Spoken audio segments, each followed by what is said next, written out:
A very good morning all. I am Swetank and this is Unacademy's YouTube platform Unacademy UPSC. हम अभी क्या discuss करने जा रहे हैं? International relation morning session. What we are going to discuss is Israel Syria missile strike. Now this is something very interesting क्योंकि Israel और Syria के बीच में ये किस तरह की मिसाइल स्ट्राइक्स हो गई हैं. क्योंकि पहले एक न्यूज़ आई कि जी सीरिया ने इजराइल के ऊपर मिसाइल से अटैक कर दिया एंड रिटेलिएशन इजराइल ने वापस से सीरिया के ऊपर मिसाइल छोड़ दिए. अब सीरिया वैसे ही इतनी बड़ी क्राइसिस से गुजर रहा है, सिविल वॉर के बाद किसी तरह कंट्री स्टेबल होने की कोशिश कर रही है, उसके बीच में मिसाइल अटैक कैसे कर रहा है वो इजराइल पे. What is actually going on the ground. So let's discuss, let's go through it in detail. थोड़ा सा देखेंगे, मिडल ईस्ट काफ़ी दिन से बात नहीं की. Let's go through the details and see कि ऐसा क्या हो गया जमीन पे. What is actually going on in Israel and Syria. चलिए स्टार्ट करते हैं आज का सेशन. हेडलाइन क्या आई? Syrian missile strike triggers alarm near Israeli nuclear facility and then the retaliatory attack came from Israel. मतलब सीरिया ने पहले स्ट्राइक किया और वो स्ट्राइक के कारण इजराइल का जो न्यूक्लियर फैसिलिटी थी उसके ऊपर स्ट्राइक करने की कोशिश थी. न्यूक्लियर फैसिलिटी तो बच गई लेकिन उसके बाद इजराइल ने रिटेलिएट किया डेमेस्कस पे, कैपिटल सिटी पे सीरिया की. सो आइए बात करते हैं. बात करने से पहले let me also tell you a bit about Unacademy. तो अगर आप अपनी सिविल सर्विस एग्जामिनेशन की प्रिपरेशन कर रहे हैं, मेक श्योर कि अनअकैडमी का प्लेटफॉर्म ज़्यादा से ज़्यादा यूज़ करें.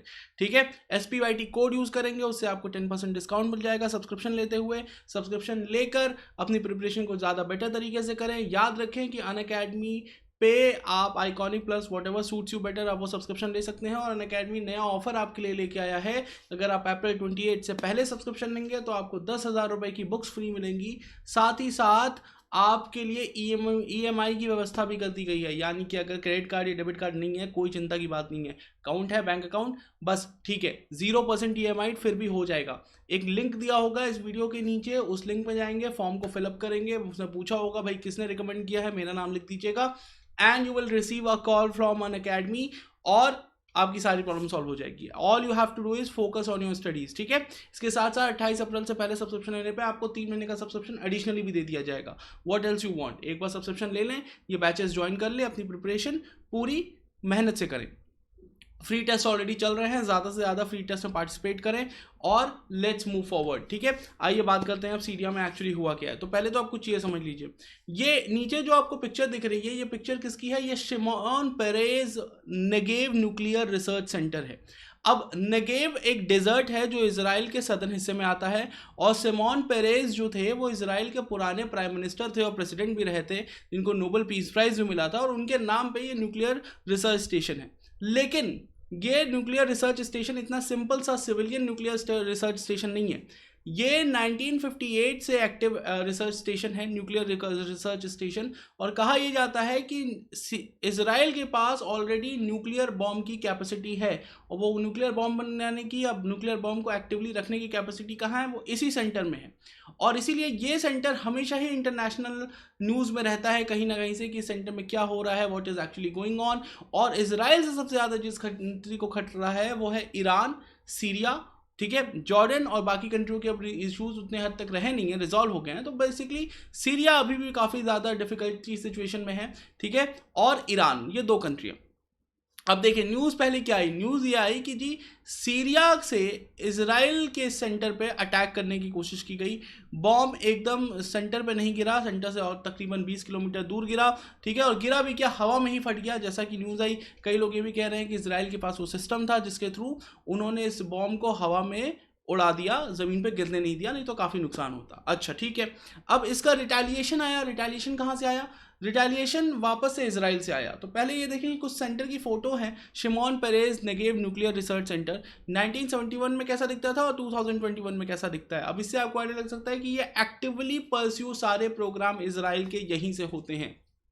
ठीक है, जिनको डिटेल जाननी है, नेगेव डेजर्ट बहुत ही फेमस डेजर्ट है. देखिए डेड सी के जस्ट बगल में है, तकरीबन 160 किलोमीटर दूर है.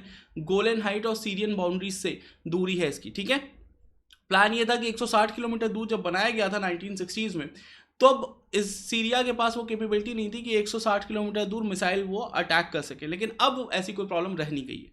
ठीक है, अच्छा अब इस अटैक का रिटेलिएशन कैसे आया? इस अटैक का रिटेलिएशन मैं आपको समझा देता हूँ. ये रहा सीरिया का मैप, और सीरिया के मैप में अगर आप ध्यान से देखेंगे तो आपको दिखेगी ये रही कैपिटल सीरिया की डमस्कस, जो शायद मेरे पीछे छुप गई हो, अगर ऐसा हुआ हो तो आई एम रियली सॉरी।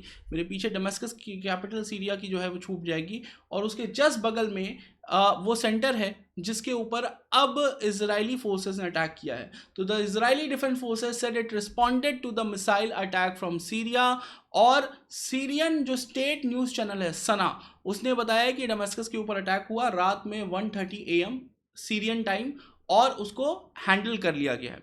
लेकिन एक ब्रिटेन में बेस्ड सीरियन ऑब्जर्वेटरी ग्रुप है जो खासकर पे इस बात पे ध्यान देता रहता है कि सीरिया में कैसे अटैक हो रहे हैं, कोई सिविल वॉर चल रही है तो कोई वॉर क्राइम्स तो नहीं हो रही है, ऐसी चीज़ों को देखने के लिए जो ऑर्गेनाइजेशन है जिसका नाम है Syrian observatory for human rights, उन्होंने ये बताया है कि डमस्कस यानी सीरियन कैपिटल से 40 किलोमीटर दूर एक जगह है दमैर में ये जो इजरायली अटैक रिटेलिएशन था उसका इम्पैक्ट देखने को मिला है। अच्छा चलिए, अब इतनी सारी बात हो गई, अब थोड़ी सी बात ये समझ लीजिए कि अटैक हुए क्यों। ठीक है, क्योंकि एक तरफ तो आपको ये पता है कि बशर अल असद जो कि सीरियन प्रेसिडेंट हैं, वो अपने आप को वापस से स्ट्रॉन्ग होल्ड में लाने की कोशिश कर रहे हैं, ठीक है, स्टेबल बनाने की कोशिश कर रहे हैं, और उनको ऐसा लग भी रहा है कि जो बाइडेन की गवर्नमेंट में आने के बाद अब शायद सीरिया को थोड़ा सा रिलीफ मिले, क्योंकि डोनाल्ड ट्रंप कहीं से भी रिलीफ नहीं देने वाले थे। ठीक है, तो ऐसी कंडीशन में बशर अल असद ऐसी हरकत क्यों करेंगे, वो इजराइल के ऊपर अटैक क्यों करेंगे, और वो भी उस सिचुएशन में जब Israel is getting it's relation better with the rest of the Arabian countries. तो एक्चुअली हुआ क्या है, कहा ऐसा जा रहा है कि इसमें इन्वॉल्व है तेहरान यानी कि ईरान। ओके, और ईरान क्यों इन्वॉल्व है इसमें, क्योंकि ईरान में आपको पता है कि पिछले एक महीने के अंदर ही ईरान का जो न्यूक्लियर पावर स्टेशन है नतांज में, ओके, उसके ऊपर इजराइल ने अटैक किया था। ओके, और कहा यह जा रहा है कि ये उसका रिटेलिएशन है। अब याद रखिए, बशर अल असद 2011 से 2021 तक पावर में रह गए, पूरे 10 साल सिविल वॉर के। उसके पीछे एक बहुत बड़ा रीजन है बशर अल असद को जो ईरान से सपोर्ट मिल रहा था, और इसके कारण सीरिया में अभी भी ईरानियन फोर्सेस जो हैं, ठीक है, वो एक्टिव रहती हैं, और यही कहा जा रहा है कि उन फैसिलिटीज़ का जो कि ईरान को मिली हुई हैं सीरिया में, ठीक है, उन फैसिलिटीज़ का यूज़ करके ईरान ने ये अटैक जो है वो इजराइल के ऊपर किया होगा। याद रखिए, अभी JCPOA के कन्वर्सेशन जेनेवा में और वियना में चल रहे हैं अलग से, ईरान और यूनाइटेड स्टेट्स के बीच में joint comprehensive plan of action, वो एग्रीमेंट था जो 2015 में हुआ था, जिसके थ्रू ये चीज़ अश्योर की गई थी कि ईरान को सिविलियन न्यूक्लियर यूज़ करने की टेक्नोलॉजी दे दी जाएगी। बदले में ईरान अश्योर करता है कि अगले 10 सालों तक वो न्यूक्लियर बॉम्ब नहीं बनाएगा। लेकिन ये एग्रीमेंट से डोनाल्ड ट्रंप ने अमेरिका को बाहर निकाल दिया था, और एक तरीके से ये एग्रीमेंट डिफंक्ट हो गया था।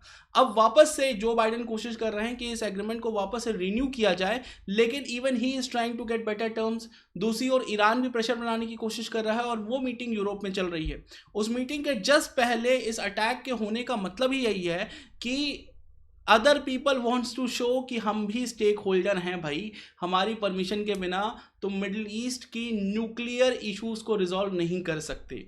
ठीक है, so that is actually the main reason why these attacks are happening. एक बार मैं वापस से आपको बता दूं कि अगर आप लार्जर कॉन्टेक्स्ट में देखेंगे तो who is on what side, याद रखिएगा बशर अल असद के जो दूसरे दोस्त हैं वो हैं Russian president Vladimir Putin.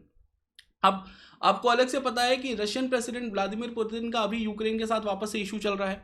Okay, और Joe Biden is also getting involve in Ukraine, और साथ साथ रशिया में एक अलग सा एक अंदर इंटरनल डोमेस्टिक इशू चल रहा है। ठीक है, और इन सारे इश्यूज के बीच में is Russian president, to be very specific, is also trying कि थोड़ा सा कुछ और अमेरिका के साथ कर दिया जाए, जिससे कि कोई और इशू क्रिएट हो जाए, जिससे रशिया के ऊपर से जो प्रेशर है खासकर यूक्रेन और डोनेट्स्क के एरिया को लेके वो कम हो जाए। तो इसलिए ये भी कहा जा रहा है कि ये भी हो सकता है कि इस अटैक के पीछे कहीं ना कहीं से रशियंस भी इन्वॉल्व हों। तो याद रखिए, बशर अल असद, रशिया और ईरान, ये तीनों कंट्रीज यानी सीरिया, रशिया और ईरान जब तक एक साथ रहेंगी, ठीक है, तब तक यूनाइटेड स्टेट्स और इजराइल हमेशा ही थोड़े से डिस्टर्ब रहेंगे। और इसको आप अदर वे राउंड भी ले सकते हैं, जब तक इजराइल और यूनाइटेड स्टेट्स एक साथ रहेंगे तब तक आप सीरिया और ईरान में कुछ ना कुछ ऊपर नीचे होते हुए देखते रहेंगे। भाई हम क्यों साइड लें, हम तो न्यूट्रल कंट्री से हैं। तो जब न्यूट्रल कंट्री की बात कर ही दी है तो हम ये भी डिस्कस कर लेते हैं कि इन सारी चीज़ों का इंडिया पे क्या इंपैक्ट पड़ने वाला है। तो अल्टीमेटली इंडिया का इन सारी चीज़ों से डायरेक्टली कोई लेना देना नहीं है। देखिए,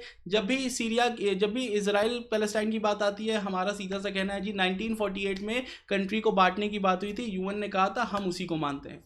जब भी सीरिया की बात होती है हम ये कहते हैं जी हमारी हिस्टोरिकल रिलेशंस हैं डमस्कस से, हम सीरियन जो हमारे यहाँ कुछ लोग रहते हैं जो इमिग्रेंट्स हैं हम उनको पूरी सिक्योरिटी देते हैं, ठीक है, चाहे आप एलोवाइट हो चाहे आप शियाइट हो, हमें कोई मतलब नहीं है, ठीक है। We maintain neutral relation with Syria also, और ईरान के साथ भी हमारे एंसेस्ट्रल रिलेशंस है। हमारे ऊपर सैंक्शंस अमेरिका ने लगाए हैं इसलिए हम उनके साथ ट्रेड नहीं कर पा रहे हैं, otherwise we are on a very friendly terms. So that's the basic stance we have when it comes to middle east crisis, और ये सब ऐसे ही चल रहा है। Okay, so that is what is actually going on. Death toll की जहां तक बात करें तो 4 सिपाहियों की डेथ हुई थी, ठीक है, और इससे ज़्यादा अभी कुछ पता नहीं चला है। As and when something comes up, something new will happen, I will keep you posted, I will keep you updated. Okay, so that is some information जो आई होप आप लोगों को थोड़ी समझ में आई होगी, आप लोगों को लगा होगा कि एक्चुअली ये अटैक क्यों हुआ, इसके पीछे का रीज़न क्या है। That will be all for this video. Make sure कि आप याद करके 11:30 वाली वीडियो को जरूर से देखें और अपने आप को कॉम्बैट के लिए रजिस्टर कर लें। मेक श्योर कि SPYT कोड यूज़ करें, कॉम्बैट से के लिए खुद को रजिस्टर करें,